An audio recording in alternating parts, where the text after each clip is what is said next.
Xodif akademik kun savol loyihasi 23-kun. Birinchi savolimiz hisoblangan ekan demak. Xo'p, bu yerda n'inchi hadini soddalashtirishdan foydalanamiz. A n'imiz bu yerda demak n plus 2 taqsim n faktorialni tashqariga olib chiqadigan bo'lsak, 1 qo'shilgan n plus 1 qo'shilgan n plus 1 n plus 2 hosil bo'ladi demak. Mahrajini soddalashtirsak, n plus 2 taqsim n faktorial ko'paytirilgan n plusdan 2 ni kvadratini beradi. N plus 2 lar qisqarsa 1 taqsim n faktorial ko'paytirilgan n plus 2 hosil bo'ladi. Buni n plus 2 faktorialga keltirmoqchi bo'lsak, ikkita suratiga ham mahrajiga ham n plus 1 ni ko'paytirishimiz kerak demak. N plusdan 1 taqsim n plusdan 2 faktorial bu ham teng bo'lar ekan demak. N plus 2 minus 1 taqsim n plusdan 2 faktorial. Buni soddalashtirsak demak 1 taqsim n plus 1 faktorial minus 1 taqsim n plus 2 faktorialga keldi. Xo'p, bu yerda endi a n dedik. N o'rniga biror bir sonni qo'ysak, o'shancha hadini beradi demak. N o'rniga 1 qo'ysak, birinchi hadi, 2 qo'ysak, ikkinchi hadi. Demak, umumiy yig'indimiz n o'rniga 1 qo'yganimizda 1 taqsim 2 minus 1 taqsim 3, 2 qo'yganimizda 1 taqsim 3 minus 1 taqsim 4 va hokazo. N qo'yganimizda 1 taqsim n plus 1 faktorial minus 1 taqsim n plus 2 faktorialni beradi. Xo'p, birinchi bilan oxirgi hadidan boshqa hammasi qisqarib ketadi, chunki manfiyligi birinchi, musbatlisi ikkinchi kelgan, oxiri musbat bilan tugaydigan demak qisqarib ketadi. 1 taqsim 2 minus 1 taqsim n plusdan 2 faktorial degan javob bo'lar ekan demak. C kalitimiz to'g'ri bo'ladi. Keyingi misolimiz.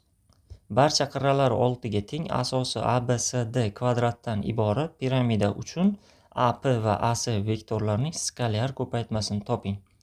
Demak, AP vektorimiz moduli 6 ga teng, barcha qirralari 6 deganligi uchun 6 dan belgilab oldik demak.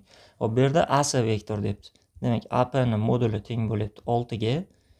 Xo'sh, AC vektorining moduli teng bo'lyapti kvadrat bo'lganligi uchun mana bu yer perpendikulyar, demak 6 ilizosida 2 hosil bo'ladi. Vektorlarni ko'paytirish. AP vektorini ko'paytiramiz AC vektoriga. Bu teng bo'ladi AP vektorining moduli ko'paytirilgan AC vektorining moduli ko'paytirilgan kosinus figa. Fi burchak qaysi desak, o'sha ikkita vektorning orasidagi burchak mana bu yerda bo'lib qoladi demak. Xo'p, soddalashtiradigan bo'lsak, teng o'rtasiga tushadigan bo'lsa, umumiysi 6 ilizosida 2 bo'lsa, teng yonli bo'lganligi uchun bu yerdagi APS uchburchagimiz asosini ham tengga bo'ladi. 3 ilizosida 2 yu 3 ilizosida 2 dan tushadi. Pifagor teoremasdan buni ham 3 ilizosida 2 ligini bilamiz. Hop, PHA uchburchagi uchun demak Pifagorni qo'llab buni ham teng yonliligi chiqdi. 45 gradusdan to'g'ri kelar ekan demak. Bu yerda fi burchagimiz shunda 45 gradusni beryapti. Ifodaga qaytamiz demak. So'ralgan ifodamiz shunda AP ning moduli 6, AC ning moduli 6 ilizosida 2 ko'paytirilgan kosinus alfa ilizosida 2 taqsim 2. Javobimiz 36 hosil bo'lar ekan demak. A kaliti. A nuqtada turgan chumoli radiusi 2 ga, balandligi 24 ga teng silindr sirti bo'ylab chizmadagi kabi harakatlanib S nuqtadagi shirinlikka yetib borishi uchun eng kamida qancha masofani bosib o'tish kerak? Demak, bu silindrni ochib olamiz. Oldin bilan necha marta aylangan silindr atrofini shuni hisoblab olishimiz kerak. Mana bu nuqtadan kelib to bu yerga kelgunicha 1 marta aylanib chiqdi demak.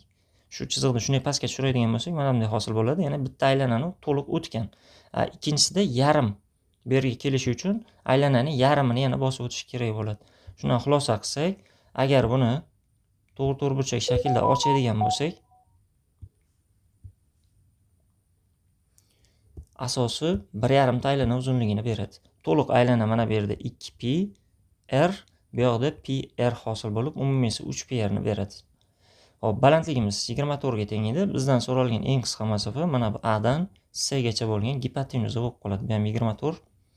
Bu yog'i demak 3pi r ni berar ekan. Chiziq o'tkazib olamiz.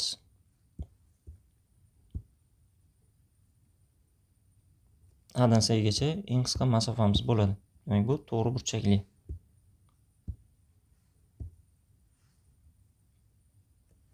Bizdan so'ralgani shu edi. Demak, AC ni modulini eng kichkina qiymati teng bo'ladi ilizosida 24 ni kvadrat qo'shilgan 3pi r ni kvadrat.